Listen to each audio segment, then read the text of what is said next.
Si vous aimez Voix for Islam, pensez à cliquer sur le bouton j'aime, ça aide au référencement. Pensez à partager la vidéo et à vous abonner en cliquant sur la cloche pour rester informé de toutes les nouvelles publications. Et enfin, vous pouvez nous retrouver sur notre site internet voixforislam.fr en cliquant ici. Vous retrouverez toutes nos séries en français et entièrement gratuitement. Je vous souhaite un excellent épisode. À tout de suite, Inch'Allah.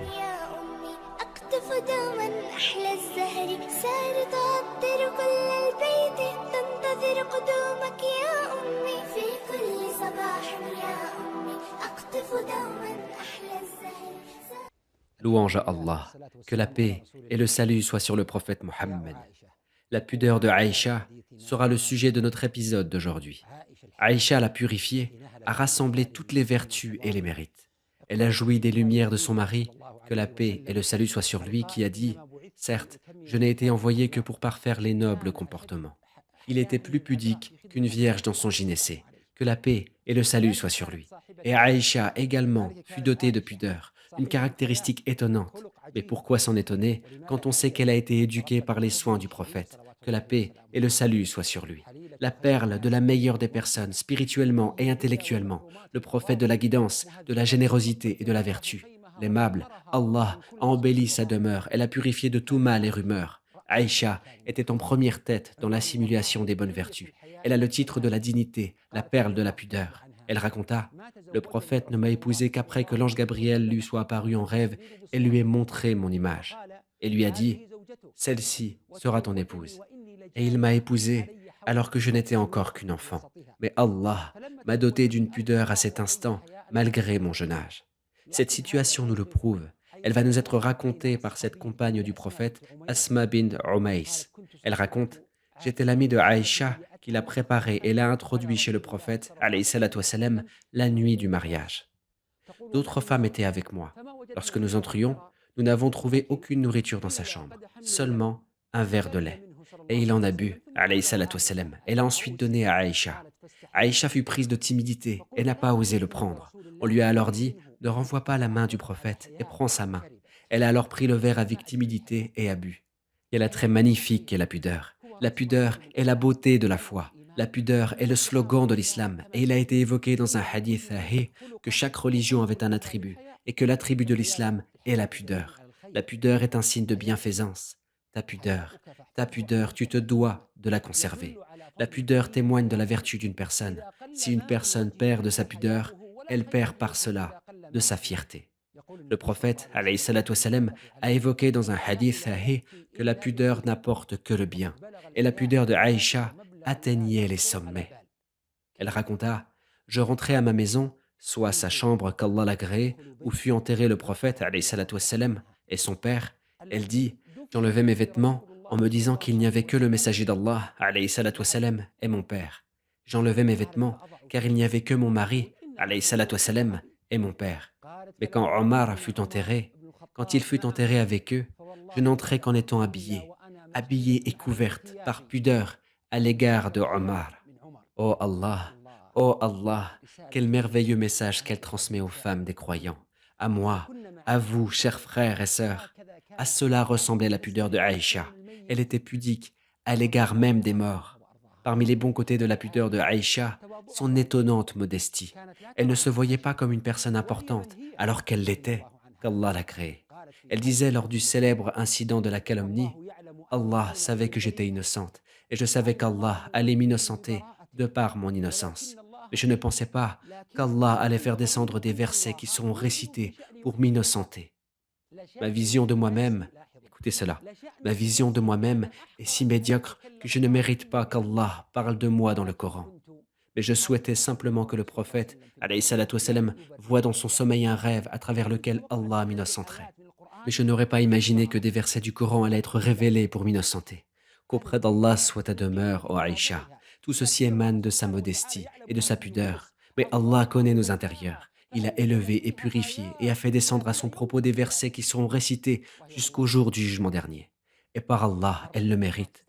Un jour, Ibn Abbas demanda la permission de rentrer pour voir Aïcha, alors qu'elle était sur son lit de mort.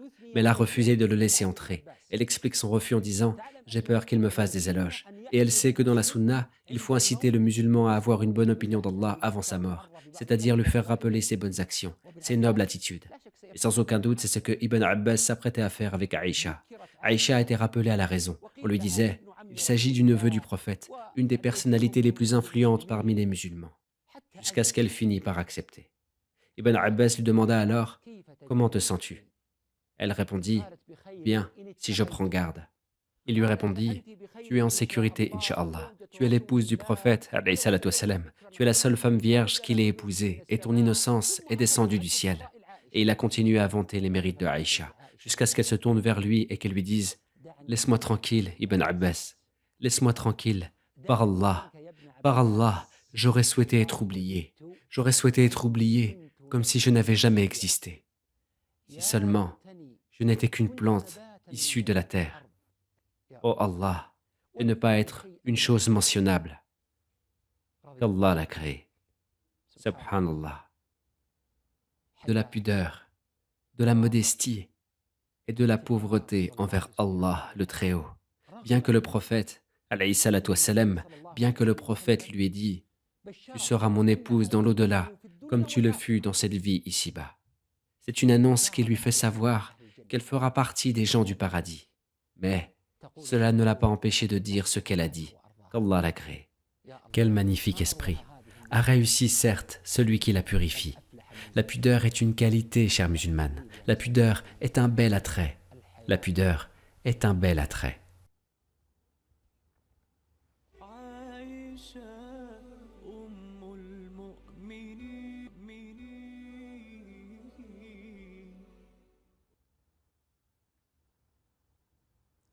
Le niveau de pudeur dont elle fut dotée l'empêchait même de transmettre aux hommes certains savoirs délicats, malgré la grandeur de son statut chez tous les musulmans. Alors, elle enseignait aux femmes et leur demandait de transmettre à leur mari les enseignements qu'elle n'arrivait pas à leur inculquer du fait de sa pudeur. Une des audacieuses élèves qui se nommait Mu'azza el-Adiwi nous raconta que Aïcha leur a dit « Ô chère sœur, transmettez à vos époux de se laver et de nettoyer leurs traces d'urine et de sel. » Car le prophète, alayhi salatu wassalam, se lavait et se nettoyait des traces d'urine et de sel, d'autant que je n'oserais pas le leur transmettre. Qu'Allah l'a créé. Elle faisait le tawaf en se tenant éloignée des hommes, elle ne se mélangeait pas à eux. Un jour, une femme lui a dit « Ô mère des croyants, allons toucher la pierre noire. » Et elle lui a répondu « Ne te préoccupe pas de moi. » Et elle a refusé.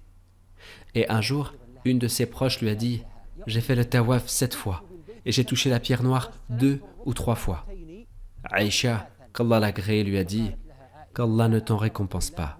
Qu'Allah ne t'en récompense pas. Tu te bouscules avec les hommes. N'aurait-il pas été suffisant de faire le tekbir de loin et de continuer ?» Comme si elle lui disait que ton tekbir de loin est préférable à ce que tu ne t'avances pour toucher le ruqan et embrasser la pierre noire en bousculant les hommes. Par Allah, la vie n'a pas de sens si la pudeur est absente. La vie est belle tant qu'on est pudique. Et par Allah, il n'y aurait pas plus de bien dans nos vies, ni dans le monde, si la pudeur venait à disparaître. Si tu n'as pas peur pour ton futur, et si tu n'as pas de pudeur, procède donc à ta guise. La pudeur est un bel attrait. Par Allah, c'est un bel attrait. Et malgré le fait que la pudeur est un attrait associé aux jeunes filles, un attrait qui est associé aux femmes particulièrement, cela n'insinue pas la faiblesse de la femme. Et cela n'insinue pas qu'elles ne doivent pas revendiquer leurs droits ou qu'elles ne doivent pas rivaliser avec les hommes dans la réussite. La pudeur n'empêche pas le bonheur. La pudeur est la source de tout bonheur. L'islam a imposé la pudeur là où elle est légitime. Et si on applique ce commandement de la bonne manière, il ne sera jamais un obstacle ou un poids pour personne. Prenons pour exemple Aïcha. Elle était pure et pudique. Regardez comment elle est.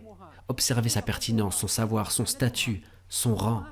Et elle dit, quelle femme sage, celle des Ansar, leur pudeur ne les a pas empêchés d'étudier la science islamique. La pudeur n'empêche pas la femme d'apprendre sur la religion. Et Aïcha a également souligné que la pudeur n'empêchait pas d'éclairer certaines choses qui seraient nécessaires et dont les gens auront besoin.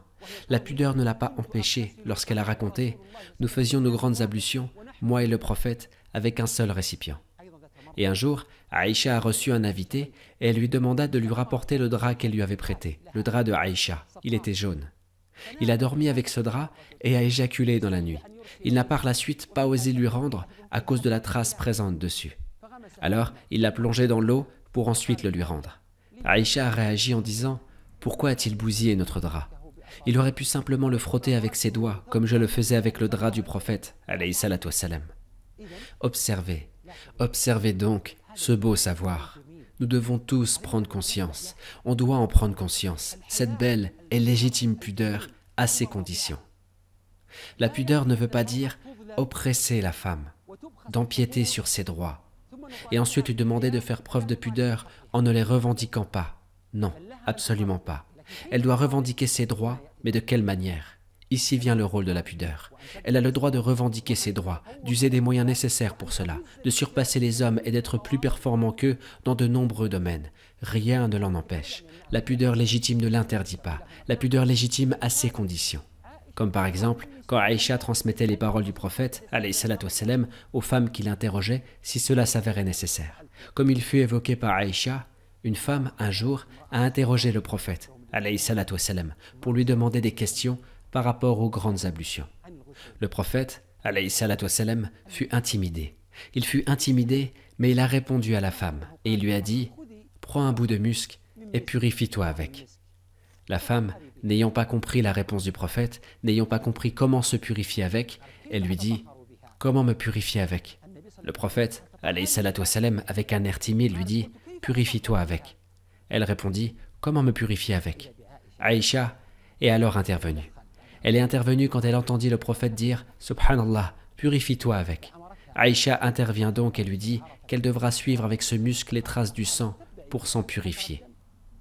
Et le problème était résolu. Suivre les traces du sang. Sa pudeur ne l'a pas empêché de lui en expliquer la manière. Une femme sage et chaste, dont personne ne peut avoir de soupçon. Elle se lève l'estomac vide, car elle ne mange jamais la chair des indiscrets. Qu'Allah l'agrée. Voilà comment était Aïcha, et comment était sa pudeur. Malgré son savoir, son statut, sa science, l'héritage qu'elle a laissé, son rôle dans beaucoup de domaines au sein de la communauté. Elle préserva toujours sa pudeur. Qu'Allah l'agrée. Je vais donc, comme d'habitude, résumer cet épisode par une question rapide. Comment Aïcha a-t-elle réussi à réunir entre sa pudeur, sa célébrité, son excellence, la revendication de ses droits et le haut rang qui est le sien?